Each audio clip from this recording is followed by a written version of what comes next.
सहकार दीपोत्सव मेले की भव्य शुरुआत सहकारिता मंत्री गौतम कुमार दत्त ने उद्घाटन किया है। मेले की शुरुआत से पहले ही पटाखे खरीदने के लिए लंबी कतारें लग गई।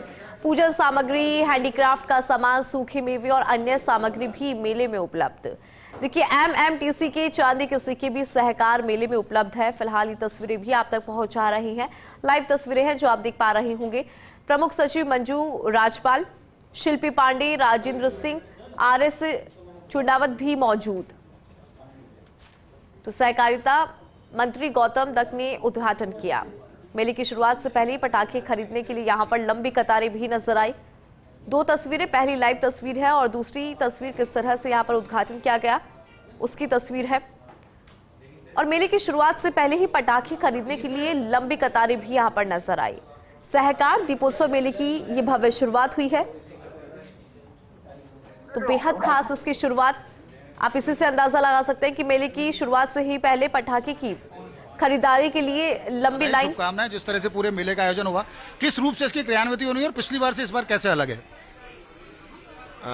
हमारे यहाँ का कॉन्फेड जो है वो इस तरह के मेले का आयोजन करता है। यह वर्ष अंतर्राष्ट्रीय सहकारिता वर्ष है और हम चाहते हैं कि कोऑपरेटिव मूवमेंट का लाभ सबको मिले। और आप देख रहे होंगे यहाँ एसएसजी ग्रुप की जो महिलाएं प्रोडक्ट्स तैयार करती हैं उनको हम यहाँ प्लेटफॉर्म अवेलेबल करा रहे हैं। जो हमारे संस्थाएं हैं, कुछ गृह उद्योग का काम करती है, कोई विकलांग संस्थाएं हैं, उनको भी हम यहाँ प्लेटफॉर्म दे करके कैसे हमारे लोकल उत्पाद जो हमारे देश के प्रधानमंत्री जी का जो स्वदेशी का जो भाव है, उस भाव को जो हम विकसित भारत की बात हम कर रहे हैं, तो आत्मनिर्भर भारत की बात हम कर रहे हैं, तो हम ऐसे चाहते हैं कि हमारा जो ये कोऑपरेटिव मूवमेंट जो है वो इस तरह के उत्पादों को बढ़ावा भी दे। और आप उत्साह देख भी रहे होंगे जिस प्रकार से यहाँ सब लोग लाइन लगा करके खड़े हैं और अपनी बारी का इंतजार कर रहे हैं। यहाँ कॉन्फेड की विश्वसनीयता भी है और कहीं ना कहीं ये जो है लोकल उत्पाद को बढ़ावा दे करके और कोऑपरेटिव मूवमेंट का लाभ सबको मिले, इसके लिए हम इस मेले का आयोजन करते हैं। सदस्यता अभियान भी चल रहा है भाई साहब, जबरदस्त उसमें देखने को मिला रिस्पांस। इस बार कितने नए मेंबर्स अपन उसमें जोड़ रहे हैं और इस तरह के, क्योंकि बहुत लोकल आपके इस तरह के प्रोडक्ट्स में भविष्य में उनको एक बड़ा मंच दे पाए, उसको लेकर के क्या चलेगा?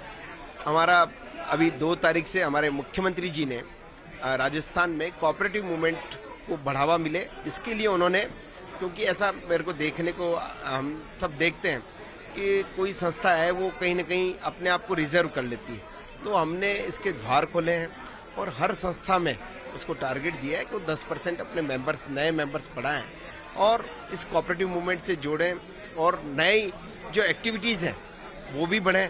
और इन 2 तारीख से अभी तक जो 13 आज लगभग कल शाम तक का जो आंकड़ा था उसमें 6 से 6.5 लाख नए मेंबर्स जुड़े और हमारा जो 10 लाख का लक्ष्य है, मुझे ऐसा लगता है कि परसों तक जो है 15 तारीख तक जो है वो निश्चित रूप से उस 10 लाख के आंकड़े को हम पार करेंगे। आपका कार्यक्रम व्यस्त है। एक अंतिम सवाल संक्षिप्त में जानना चाहूंगा, नया कोऑपरेटिव कोड आप लेने जा रहे हैं वो कितना सशक्त होगा और उसकी कितनी प्रासंगिकता रहने वाली है? जो कोऑपरेटिव कोड की बात आप चर्चा कर रहे हैं, हमारा जो पुराना जो कोऑपरेटिव कोड था उसमें विभिन्न प्रकार की कोई समय के साथ कोई हमें ऐसी दिखी, इन चीज़ों को हमें ठीक करना चाहिए, इसको लेकर के हम नया कोऑपरेटिव कोड लेकर के आ रहे हैं। हम ने अनेक प्रदेशों में जो है उसका अध्ययन करवाया। हमारे यहाँ से अध्ययन दल गए हैं, लगभग कर्नाटक भी गए हैं, गुजरात भी गए हैं, महाराष्ट्र भी गए हैं और हमने वहाँ से अच्छे जो प्रैक्टिसेस हैं उनकी, वहाँ की उनकी जो बेस्ट प्रैक्टिसेस हैं उनको हम ये चाहते हैं कि वो